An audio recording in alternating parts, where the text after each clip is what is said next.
so much for coming today. I really appreciate you all taking time out of your busy schedules to come and talk and learn about childcare. We have some really exciting initiative to share with you all today, and you will learn a lot about that. But before I get too far into it, I think it's always important to let you know who I am, why I'm here, and who is the Women's Foundation, and why are they even a part of this conversation. So my name is Sheri Penney. As you can see, I'm the Employer Engagement Director with the Iowa Women's Foundation.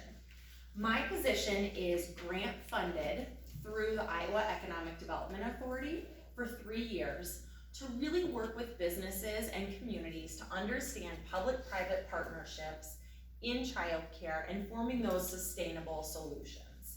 So when we looked at childcare, the reason we're kind of with the Women's Foundation and how the Women's Foundation got involved was because we have actually started this work way back in 2016.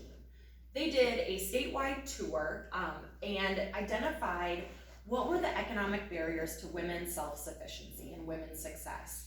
They did this statewide tour, started in 18 communities. By the time they finished this tour, we were in 45 communities that wanted to be a part of our work. You can see the barriers that the Women's Foundation identified based on what they heard from these communities. As this tour was ramping up, COVID happened. So it was a very quick screeching halt, and as you know, with COVID, the world just kind of got flipped on its side. So they went back to these same communities and said, okay, now the world looks very different. So what is it that you want us to focus on now? And almost every single community said, childcare. Because without childcare, you don't have that foundation for your workforce, housing needs, transportation, any of those things. If a woman wanted to get into the field of working, or any families want to come move to your community, one of the first questions they're going to ask is, do you have childcare? Is childcare available? So that's where we decided to start our work. So my background is education, elementary education actually. So prior to getting my degree, I worked in childcare. I have done absolutely everything from being just a teacher in childcare, running before and after school programs, you name it, I've done it. Also been in education. Then I am that statistic. We started our family. I had 3 children, and we decided it was way too expensive to have all 3 children in childcare. I'm blessed enough that my husband said, great, why don't you stay home, raise the kids, and then we'll see what happens. So during that time, when I was ready to get back into the workforce, I worked remotely out of Mitchell County, Iowa, small little rural community up there, and they said, we need an economic development professional. We are lacking that in our county, we really need this. And I said, okay, great. I was approached and I said, I don't really know much about economic development. They said, you do though. You're such a mover and a shaker, and you see things and you can see how we can solve some of these issues. So I said, all right, I'll give it a shot. Turns out I loved it. I'm a lifelong learner, threw myself into economic development and wanted to understand absolutely anything and everything about it. But I kept hearing over and over again, childcare, housing, transportation. Okay, what can we do about it? So I started to make some of those changes and just try to come up with some innovative programs, but I kept running into some roadblocks because, as you know, in city and county government, there's change in leadership, there's differing opinions on certain things, and then I saw this position and thought, okay, I'm gonna take this statewide. So that's what brought me here today. So this is just a little bit of the background because I want you to understand that I do understand both the economic needs, but also the childcare needs. So the Women's Foundation, as I said, you can see we're one of 140 women's funds around the globe. We chose childcare as our first barrier. So I don't like to sugarcoat things. You're all probably like, that's great, why are we here? Here's why we're here. I'm going to put this ask out there and put it right away so that you understand what I'm talking about today. Then I'm going to go back and tell you why we are asking this of you today. So what we need from you today is we are starting a wage enhancement program in Mount Vernon-Lisbon. Today's ask is going to feel very fast. However, this work has been going on. I've been working with these wonderful ladies for almost a year now on some sort of childcare solution. Turns out we have some data that shows a wage enhancement program is actually going to work. We have a community that we can base some of this data on. I'm a data person. I love that you have dreams, but I need to know the supports. How is this working? And I need to see that it is actually working. So that's what we'll talk about a little bit today. The ask today is for the business community to have a $150 investment per employee per year. This is an annual investment in childcare. The reason we're asking for that is because childcare is impacting your workforce. And I will get into that as we continue to move on. Why does this feel so fast? Because the state has said, okay, we see, Sheri, that you have been doing this work for a year and a half, traveling to all these communities. We're now working in over 72 communities with 150 businesses. Sounds great. But now I have this idea of, here's what communities are needing. What they're needing is something for the childcare providers, but it has to be community-based because that's where we're gonna see this success.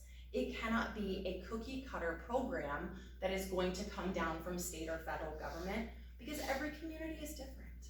No two communities are the same. So they said, wonderful, well, let's identify some communities that can lift or are interested in lifting a wage enhancement program. Your community was identified because I've been doing this work with these ladies for so long.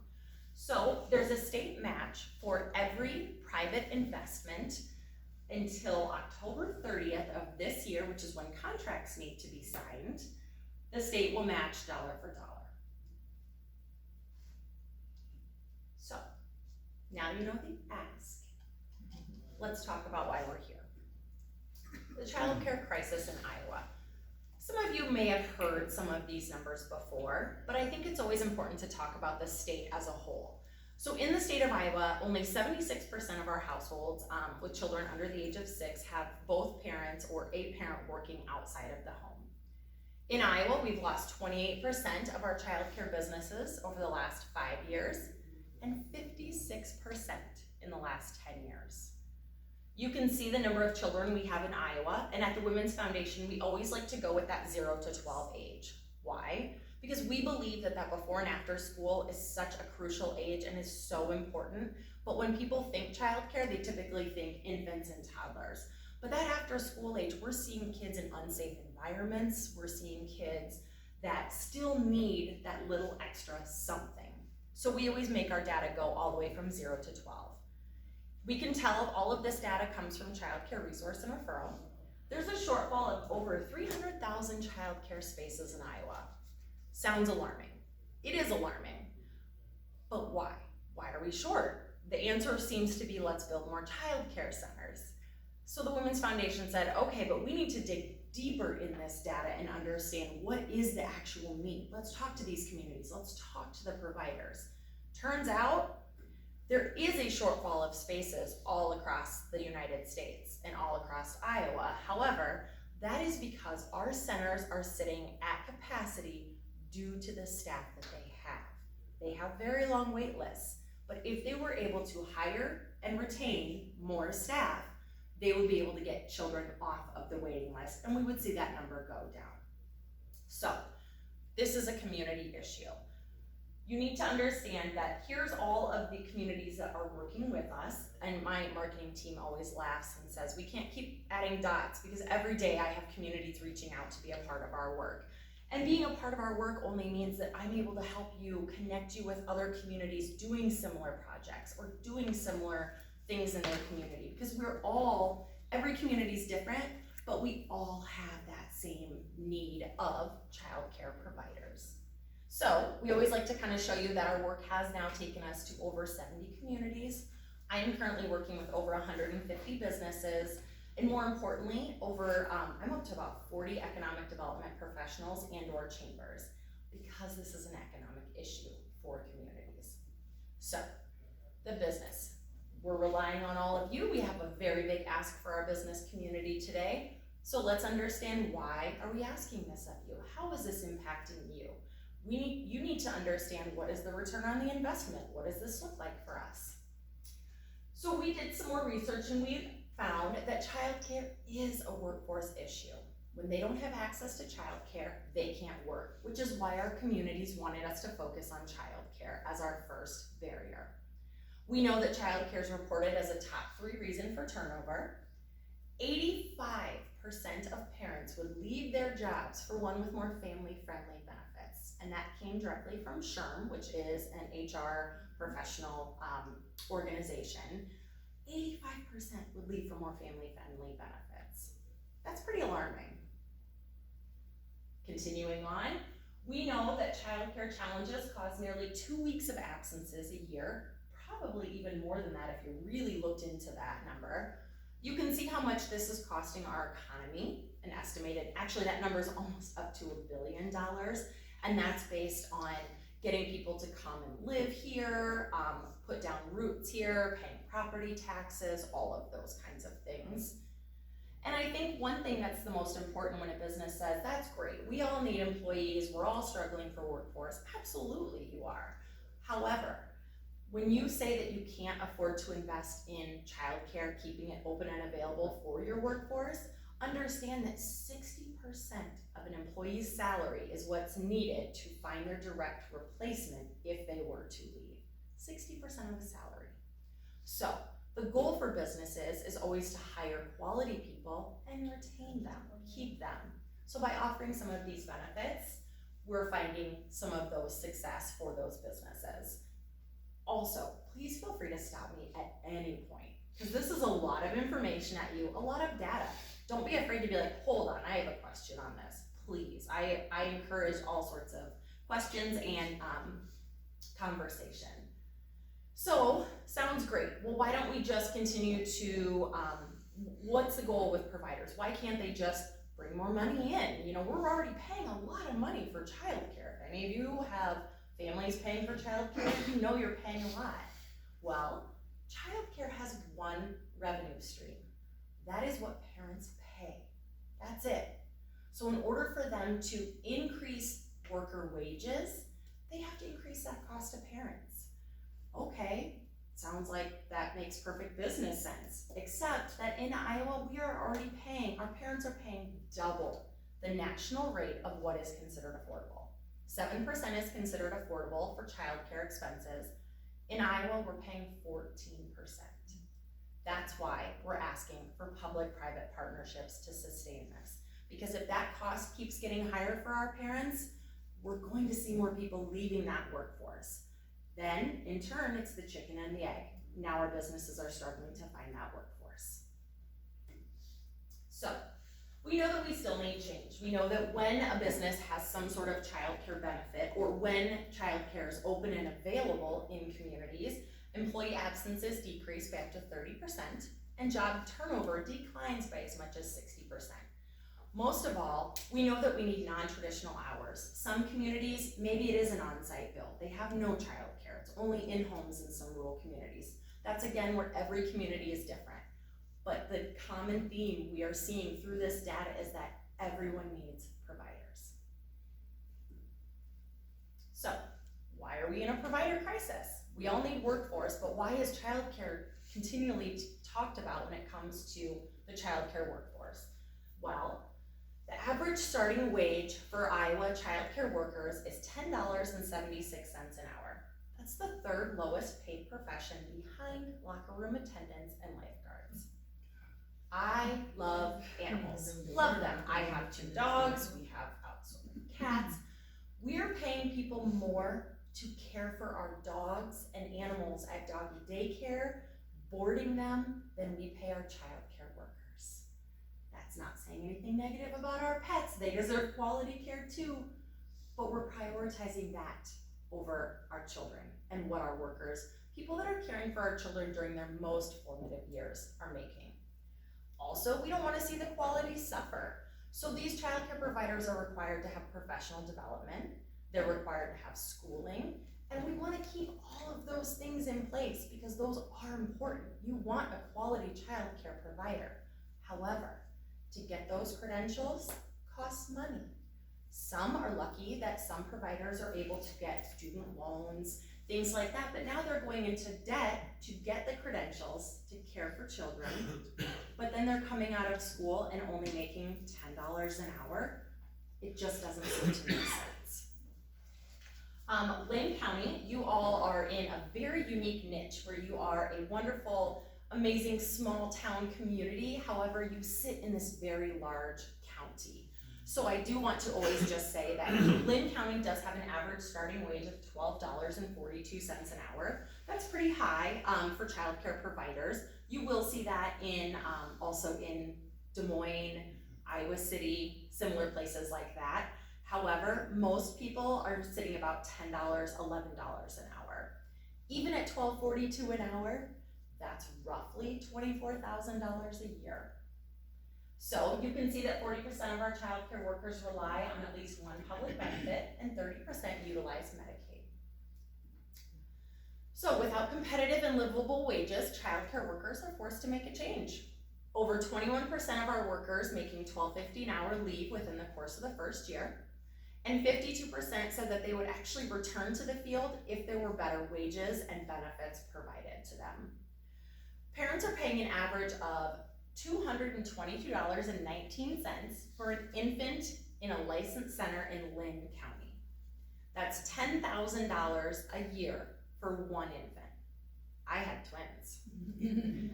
Double that. Then I had another child when I had twins that were 2, which is why I left the workforce. $10,000, that's more expensive than some of our state colleges in their first year. So this is where we need to come in and help these providers and these childcare centers, because again, it's impacting your parents. So I've been talking a little bit about, now you understand the data behind the crisis that we're in. Sounds kind of depressing, to be really honest. However, there is a community that has been doing some things about it. And the best part, you're all brought here today because your community wants to do something about this. They want to be a part of that change. So what does this look like? Well, they are looking to do a wage enhancement program. What that looks like is where we have public-private benefits, public-private money going into a fund that is then used for a child care solution in your community. Whether that is raising rates or raising provider starting wages by $2 an hour, maybe it looks like recruitment and retention bonuses. Hamilton County has been kind of our poster child for this. Hamilton County had this idea.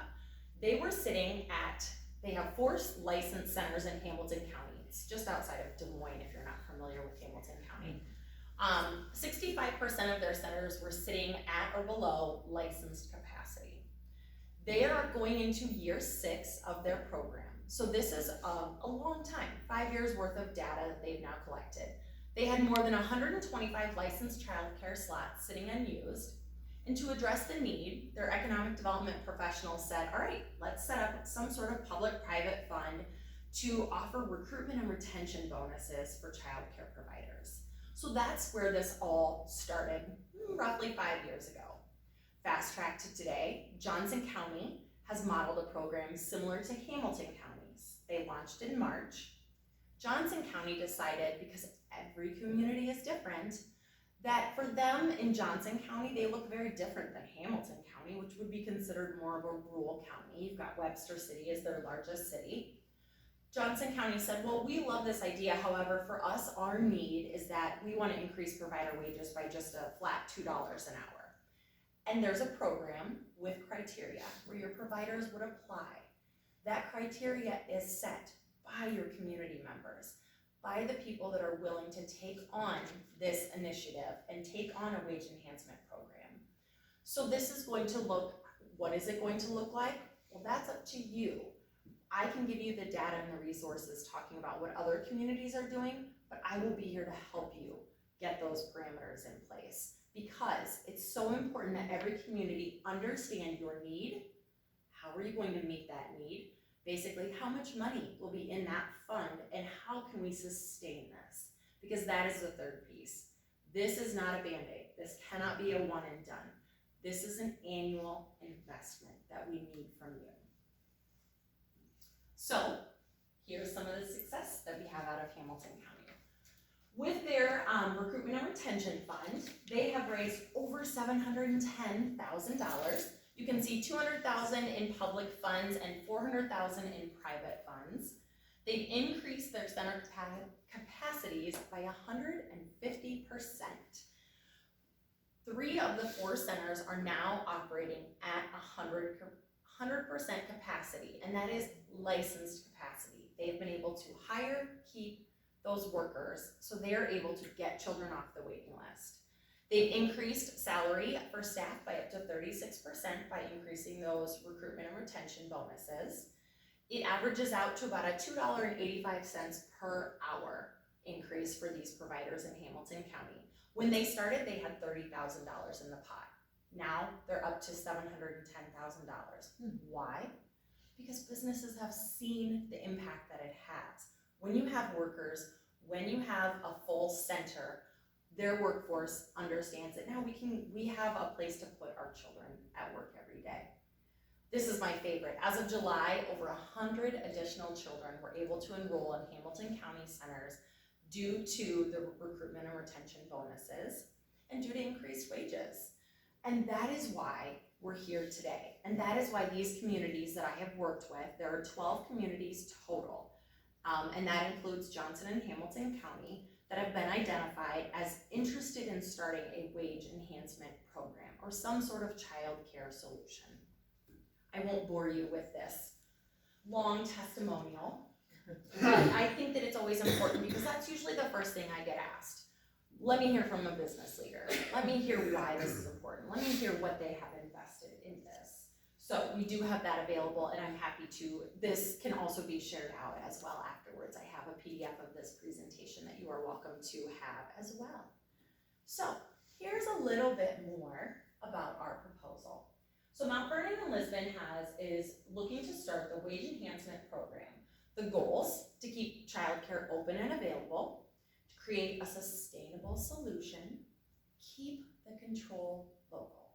That's the most important thing. So in Hamilton County, they started this, public-private funds, but because this is something that is a community-based program, they get to decide where this money is going, how this money is used. They're using it for recruitment and retention bonuses. I can tell you now in 2024, because their centers are at max licensed capacity, they actually have to expand. They need renovations. They're going to add on to one of their centers. So because they now have $700,000 in this fund, they're going to use some of those funds above what they're paying, because that will never leave. Their recruitment and retention bonuses will never go anywhere. If you do a $2 an hour increase, that will never go anywhere. Anything above that, they're using it now for renovations. Maybe it's new playground equipment that a center needs.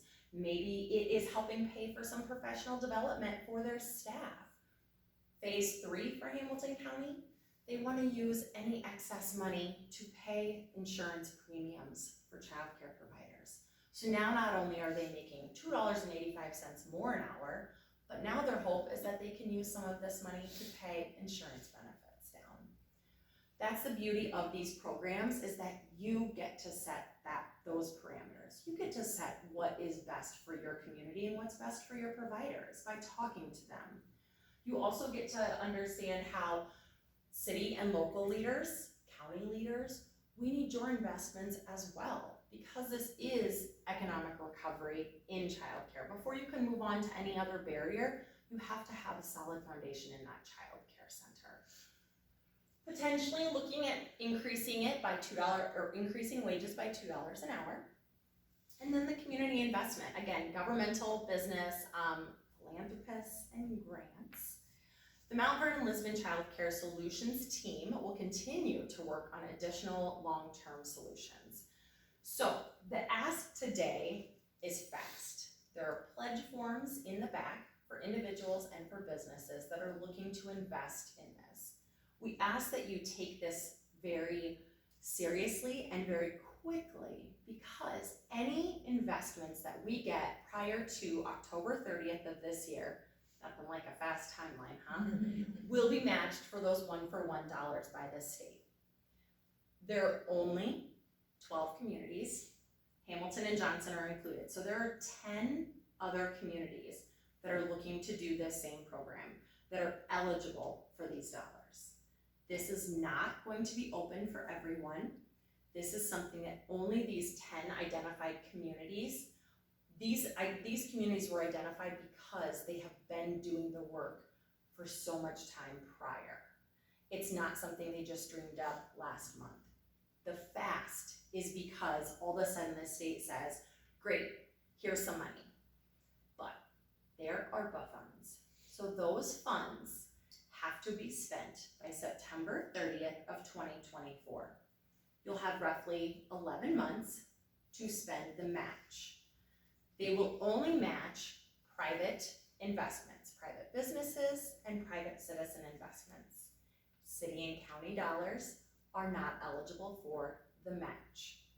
However, I have some amazing communities that have decided to find a solution to that as well, because they know that their investment is just as important, even though it's not matched one for one on the state. So what are those communities doing? Well, the city of Osage, so Mitchell County is also on the list, as I can tell you all the list, but I don't want to lose my train of thought for you right now. So Osage decided, okay, we understand that city and county dollars won't be a match, but how can we get a workaround for that? So they talked to their lawyers, and most importantly, they talked to a TIF lawyer, because it is economic development in childcare. It does fall under TIF laws. So under Chapter 15A, and the only reason I know that is because I had to do a lot with figuring out how this is possible. We did have to check with the Attorney General.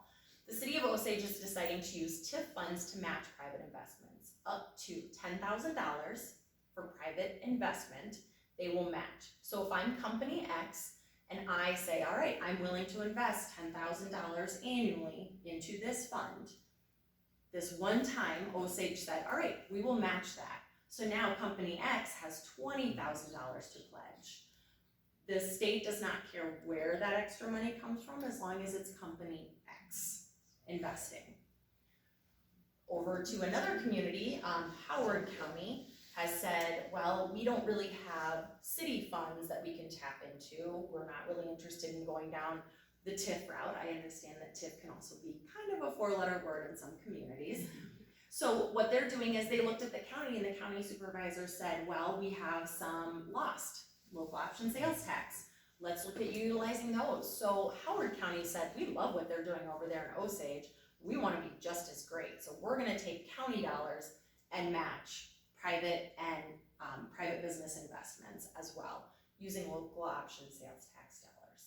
I know enough about those things to be dangerous. So if anyone has questions on them, I'm happy to connect you with those local leaders, because I can't be the expert in everything. And that's one of the beauties of being a part of our network, is that what I don't know, I will connect you with the expert from those communities, because they're going to be able to answer those questions for you. I don't want to give you the wrong information.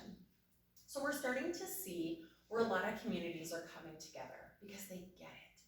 The business community has said, we get it. We know childcare is important. We know it's impacting us, but what can we do about it? They don't want to be a part of figuring it all out.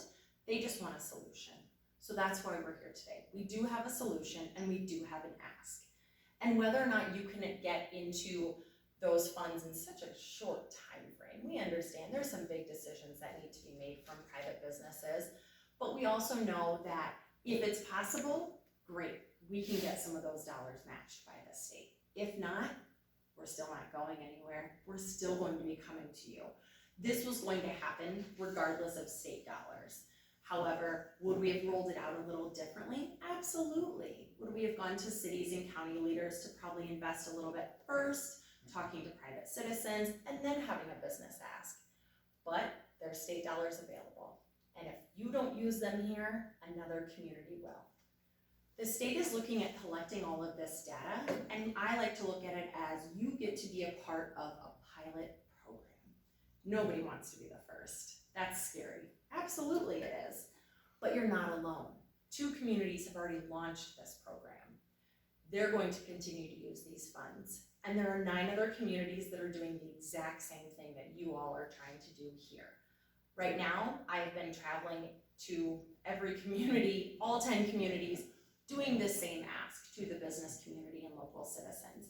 And I can tell you that it has been amazing. The response has been phenomenal. So far, we only have reporting match numbers from, five of the 12 communities, and we are already at $1.2 million that the state is going to match from private investments. So we're getting to the point where I even had to go back to the director of Health and Human Services, where this ARPA money is sitting, and say, do you have more money? Because the business community is stepping up big time. So we're starting to see that, and she said, yep, we'll find it. If we can get this, we will find it. So that's a little bit of background on the wage enhancement and kind of why we're here. We do have a call to action because I don't like to just come and present and then walk away and everything kind of just goes back to where it was. We're going to ask you to do things. Not only are we asking you to take a pledge form today, but we're going to ask you to meet with your organization's decision makers and educate them on investing. We are happy to have those conversations. I'm happy to have those conversations with business leaders. I'm also happy to put you in the hands of these wonderful ladies who have been doing so much work to have those conversations to understand more about what that childcare solution can look like here. Step 2 is determine your employer's financial investment for the Vernon-Lisbon Childcare Solutions Wage Enhancement Program. Kind of a mouthful there. But we also want you to understand that this is not just a one-time ask. This is an annual investment. We cannot increase wages or offer these recruitment and retention bonuses and then it goes away, because that's what we're going to have. We're starting to hear it. I'm sure you're hearing about the cliff effect. That's where these solutions have to be community-based and community-driven. It's wonderful that the state is offering to match some of those investments right now. However, this cannot be something that we continue to rely on. That has to come from the community members here. Do I hope that after 11 months we have some of the data we can share that these have been successful and we can share that communities are continuing on with these wage enhancement programs? Absolutely. Does that mean hopefully we'll have something where potentially we could hold a grant from the state that communities that are investing in a local solution, we can start to help offset some of that cost? Sure, but I want everything to stay local. The money stays local, the control stays local. Anything that would come down from the state or federal government, just kind of icing on the cake. Step 3, sign and return the commitment pledge. If you return that or you have a pledged amount by October 25th, the state will match those dollars. We're looking to get contracts signed by October 30th. Now, the pledge form, here's the last fun piece of this ARPA dollars. So we're asking for the pledge forms returned by October. However, the state will not put the money in the account until those dollars are there, those private dollars. So that's quick to get those private dollars in, or business dollars in this account. However, the money has to be spent, the ARPA dollars have to be spent first, as you know, by September of next year. So hopefully the ask to the business community will be not again until 2025, because we're going to have some of those city, county, and private dollars as well that are in there. But most importantly, I want you to get a nice, solid pot of money so that you always have this consistency to stay and sustain this program. So, thank you, first of all. Thank you so much for even coming and taking the time to learn and understand about this. More importantly, talk about it. Share this message. Talk about this need. What do you have? What can we do? Well, here's a great solution, something you can do. Even if you can't meet that deadline of October 30th, again, not going anywhere. We're going to continue to work with you.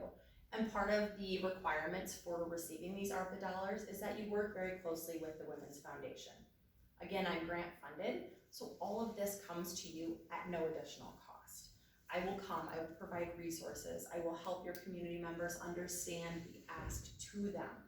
I will help your solutions team figure out what are the parameters of this program. What is your application for providers? What does that look like? Because this has to be something where we're asking them to do a little bit of the work as well. Questions? And you might have a lot, or your head might just be swimming at this point thinking, I don't even know where to start. But I will put this up here too, so that you have my email address. Thoughts, questions. I have been peppered with questions at every community, so you will not hurt my feelings. It's okay to ask away. Yeah. So I think I'm sort of an old, not totally current on Mount Vernon's demographics, but I think we're a bedroom community.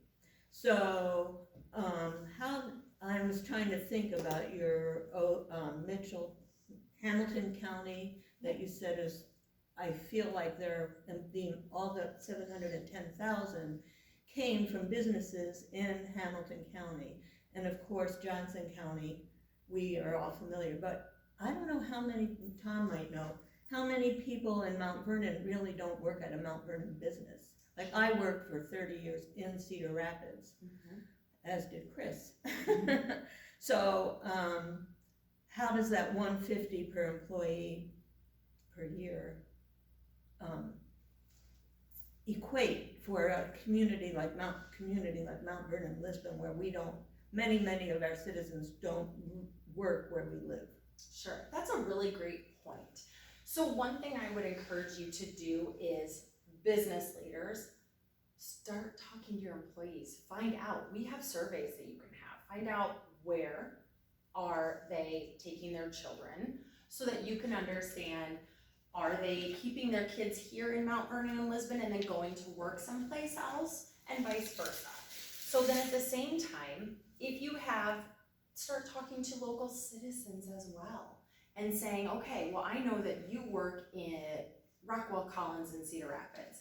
Great, then we need to have that asked to Rockwell Collins and Cedar Rapids and say, do you realize that your workforce is impacted here in Mount Vernon? Here's a solution that we are doing.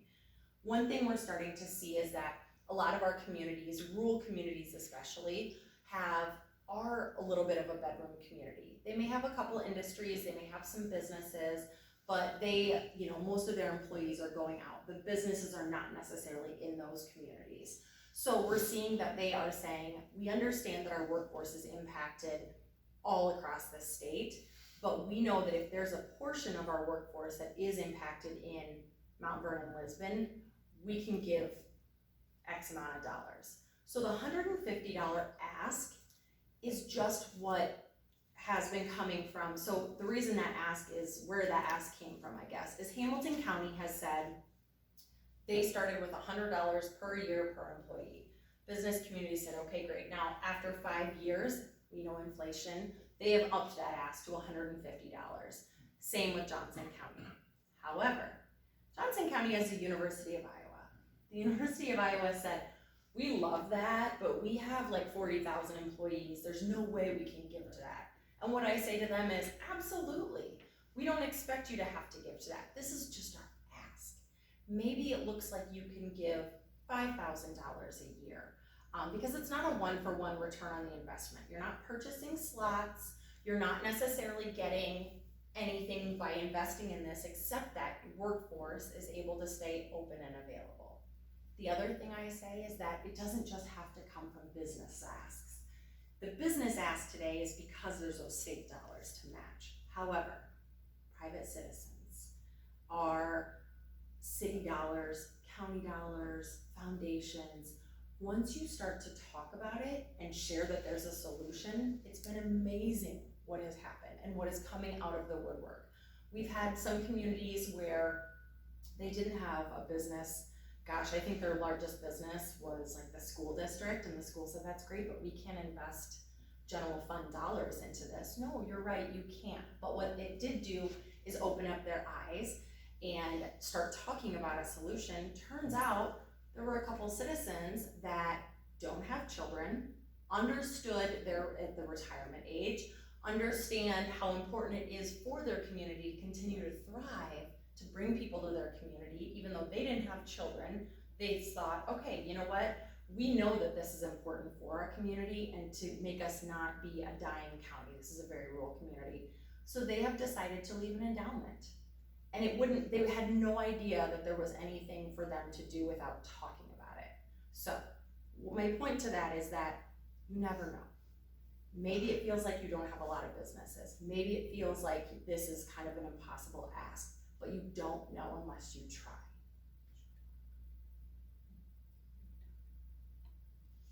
Other questions, thoughts, concerns even? Our biggest employers in both towns are the schools. Mhm. And so what you just said, I guess, applies, would be something we can seek out. Is there anything else that the schools can do? Absolutely. I'm glad you asked that. We have a lot of school districts, so school districts are not able to use general funds. However, they have funds like enterprise funds and early childhood literacy funds. Those funds are eligible for childcare solutions and childcare in their community.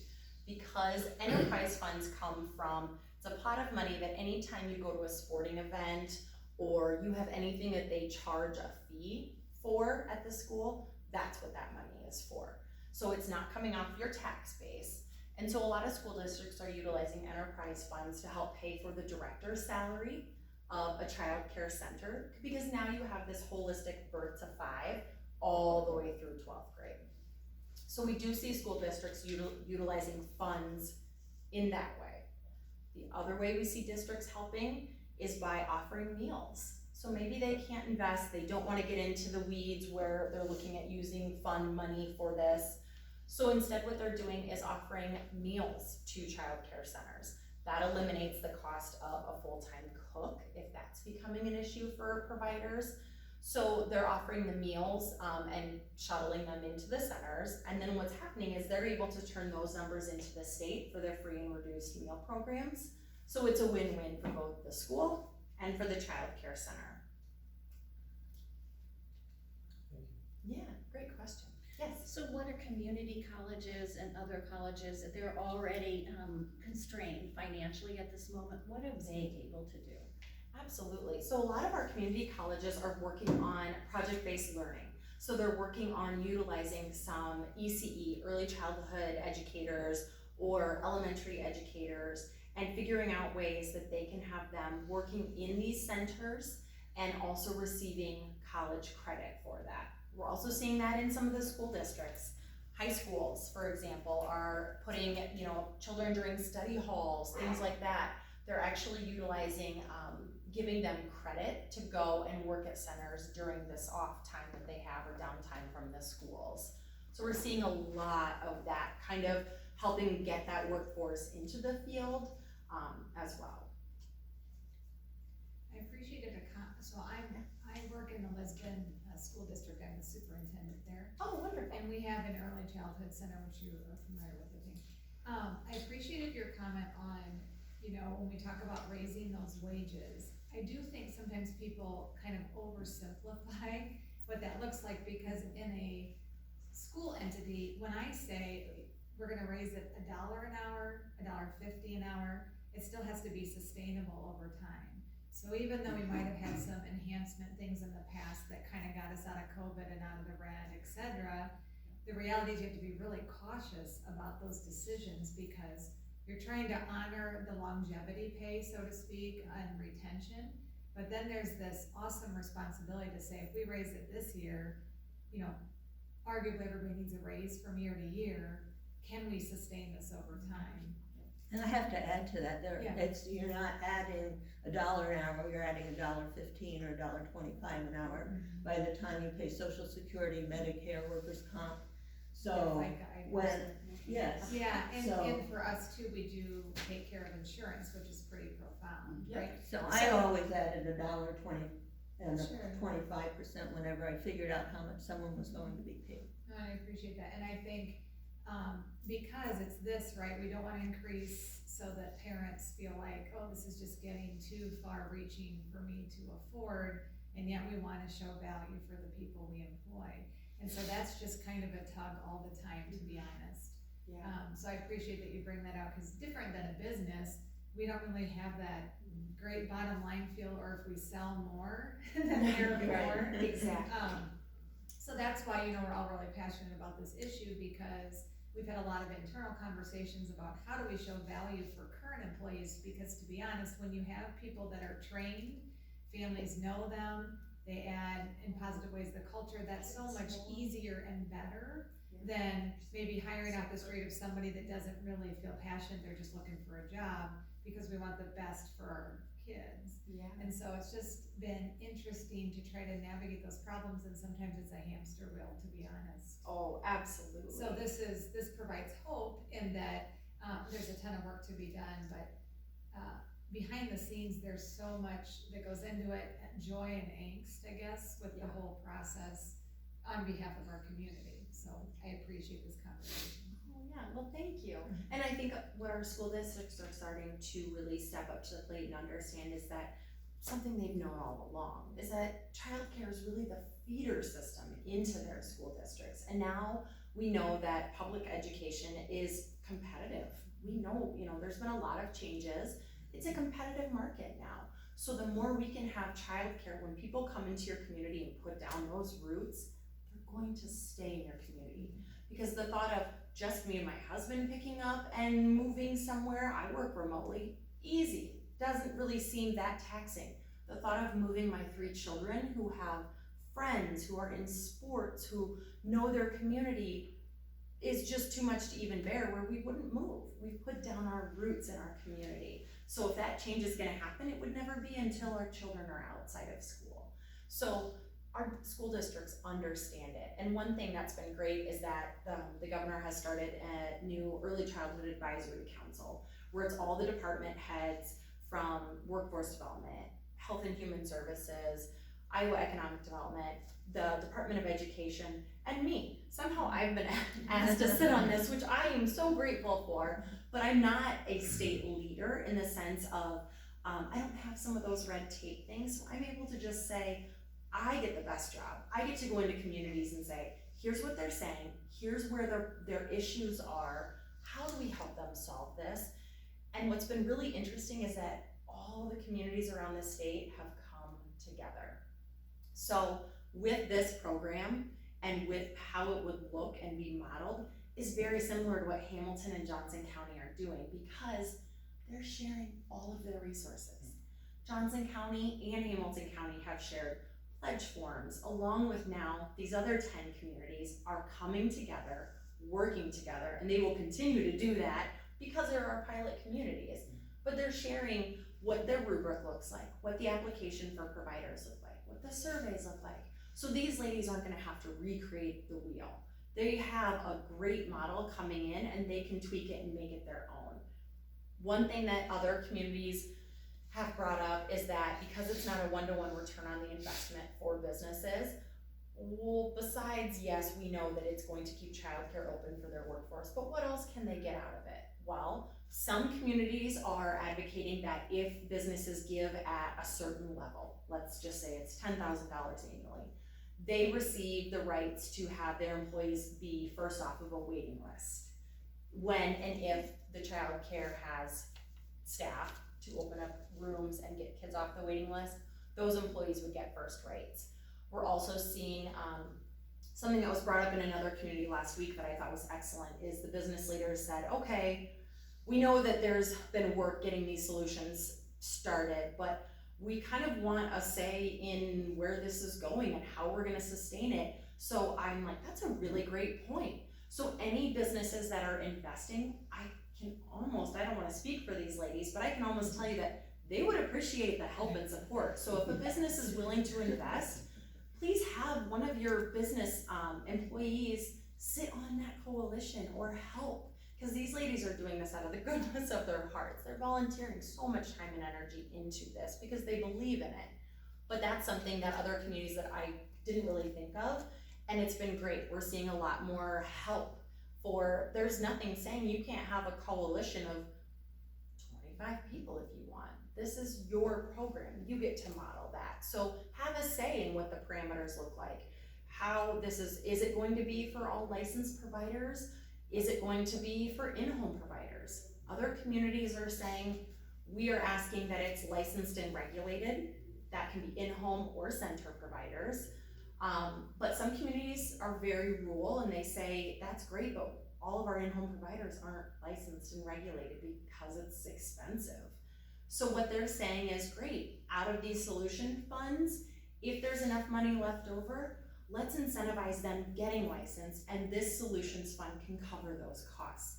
Because you don't know until you have business and community investment.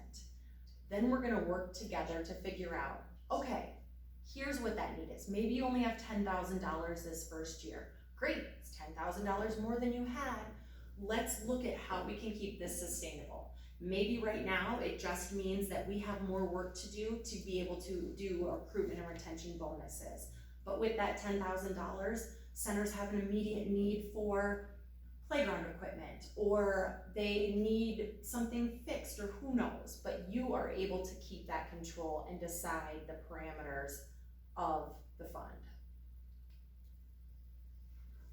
So maybe we can talk just a moment how to make that donation, and maybe Renee Verlee would be our Yes. local expert in that. Yes. First, on behalf of the Mount Vernon-Lisbon Childcare Solutions Group, I want to give you a big thank you for coming today. There is an opportunity to make a tax-deductible donation to the Southeast Lynn Community Center. They are our fiscal partner in this program. That being said, for the dollar-to-dollar match from the Health and Human Services, that is still being ironed out. So we need to identify who the recipient of those donations are if you want a dollar-for-dollar match. So we are still working on those details.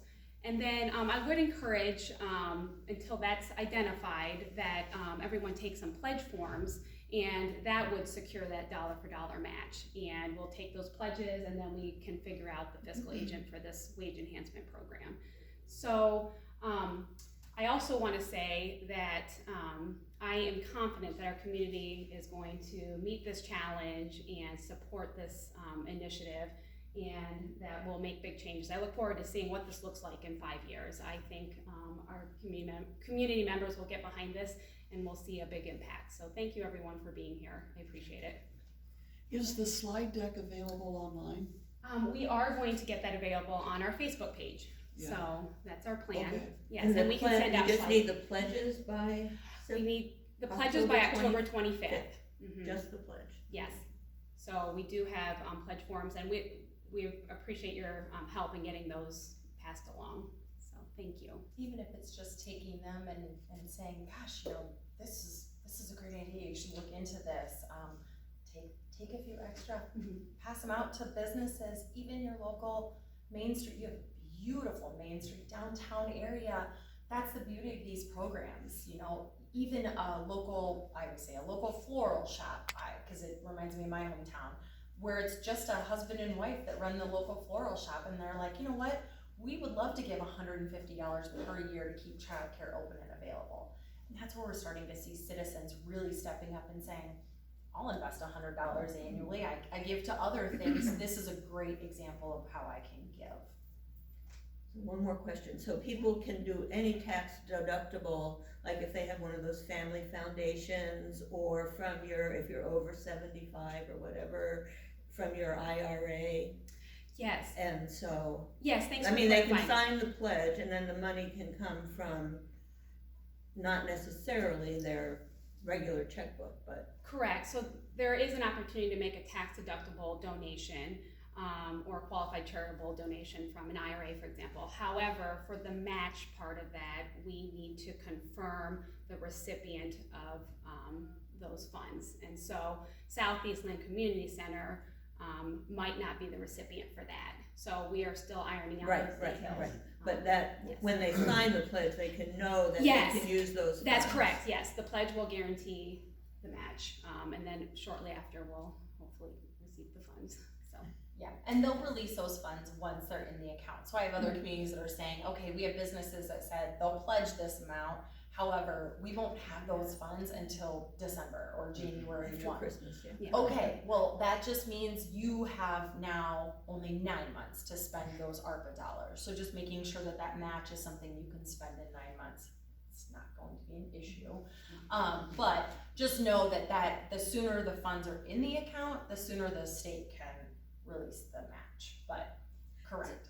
Are you saying if we had a large donor who could not confirm their thing until December, that maybe we should wait and take the whole match? I mean, would there be an opportunity to get a match of what's there at the end of October and then additional in December, or it's just a one-shot deal? Okay. Right now, it's a one and done. Okay. So in other communities, we have businesses signing up for 3-year investments. So we, for example, we have a community that says, I as a business will give $5,000 annually for 3 years. Well, that community's like, great, how do we maximize that? So the business has said, we'll put $15,000 in the account now, knowing that our next contribution and investment won't be until 2026 or whatever that looks Is like. your question though, the state disperses, like monthly disbursements, No. or that you have to It's a wait one- until the, so then you work, let's say, work with the bank. So if you wanted to start using the money ahead of time, can the the childcare solutions group sign a note to the bank on the feeling that money will come, so we could start spending it ahead of time? I mean, you know, if you wanna wait until all the pledges are made good, is that what you're saying? You have to wait till all the pledges are made So if good you, yep, to when you get the sign, money from the state? yep, when the contract is signed at the end of this month, Yes. if you say we wanna match, we have 50,000 in private pledges, that's what we're going to have matched, the 50,000 has to be in the account before the state will say, here's the other 50. So if we wanna start spending it ahead of time, we have to come up with a plan If, somehow. for example, that you were gonna Yeah. wait until December because you had a large pledge coming. Yeah, or What you're saying even isn't, it has to be spent by the end of September.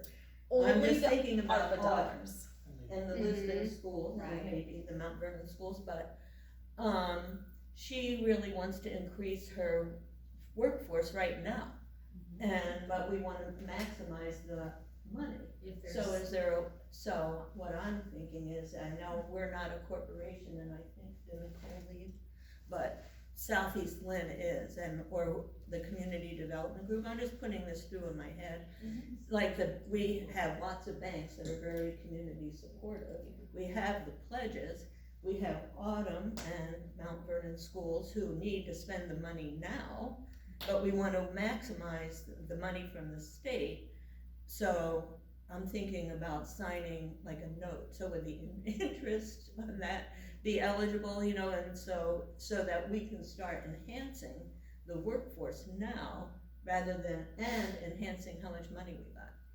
And that's probably an I internal think it's a- organization. Yeah. But I think was that's like, I think that's a good solution, Yeah. a creative Yeah. solution. Yeah, Yeah. I'm absolutely. sort of thinking out loud, I but think at the that's same time. Yeah, that's a good idea.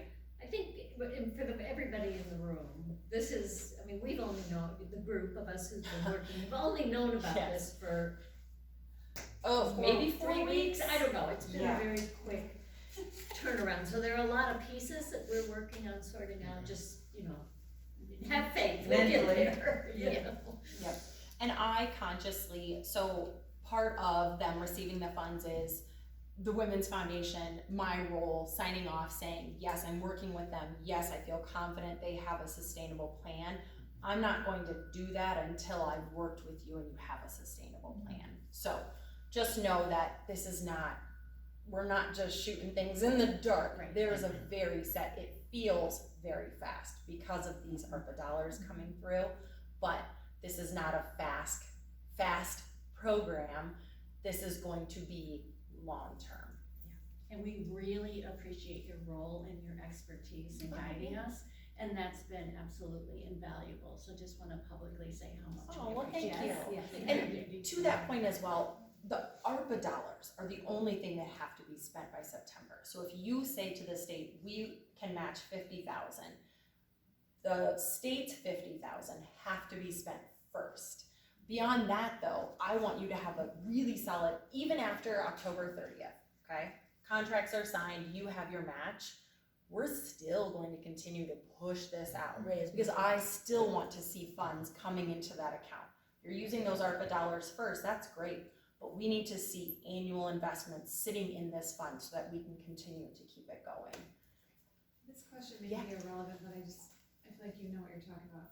Why October 30th? Why is this so magically the deadline? Yep. This doesn't make sense to me. I mean, it does because it does, but I'm saying, why? Yep, good question. So we were approached about this September 1st, and they said, okay, well, we need all of this. We as in the state said, okay, well, you have until September 30th. And I said, it's not gonna be possible. So they graciously gave us until October. The reason for the quick time frame is because there's only so much time to spend the money. That's why. It's not necessarily, communities have said, we have the pledges, but we might not have the funds until November, December. Fine, as long as the community understands, the fund holders understand, that's less time that you have to spend it. So I think the state is just thinking, the more time these communities have to spend it, the better. Ironically, we're the opposite. Everybody's the opposite. We're saying we can spend money. Don't worry about Exactly. That's why I'm like, it. this isn't a problem. Yeah, they're like, make sure they know that. I'm like, it's not going to be a Yeah, problem that at all. And we want to, because anything of these ARPA dollars that are not spent by September 30th, 10/1 will go back to HHS and then back to the government. So we want to make sure that we spend these down.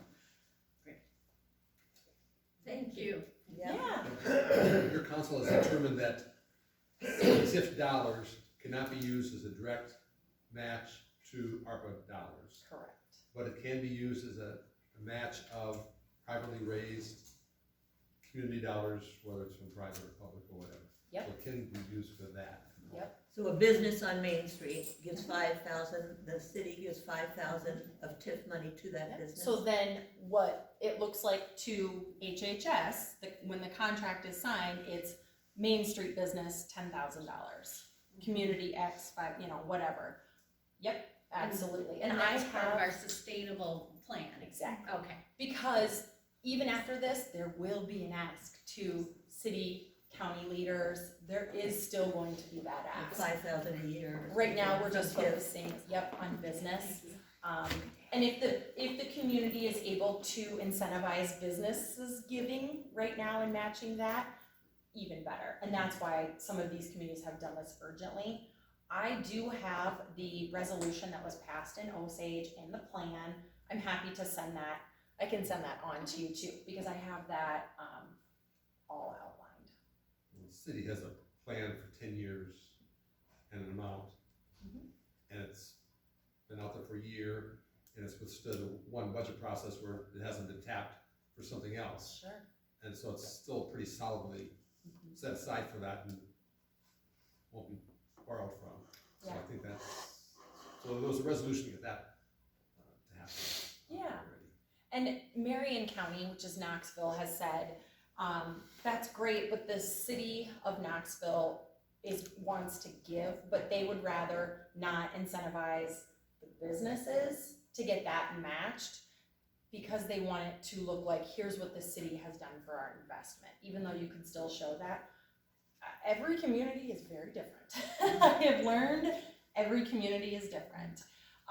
To me, it would make sense that if you could do it in a couple weeks, even though it's very fast, it would be great to get those dollars for the businesses maximized, because you're gonna have that state match, but not every community wants to do that, or can do that, because that's quick. That's a quick turnaround, and we understand that. But you're not the last community. I can tell you I'm going to Johnson County on Monday for their business ask. You are definitely not. I have all next week I'm traveling as well. And yeah, it's been amazing to see, even with $5,000, that's $10,000 that you've got. So we're still going to be here. I'm not going anywhere. Once you start this fund, it has to be ongoing. And I'm confident because of Hamilton County and Johnson County launching this, the success that they're seeing has been great, and the business investments that keep coming, because they do see that this is sustainable and it is for their community.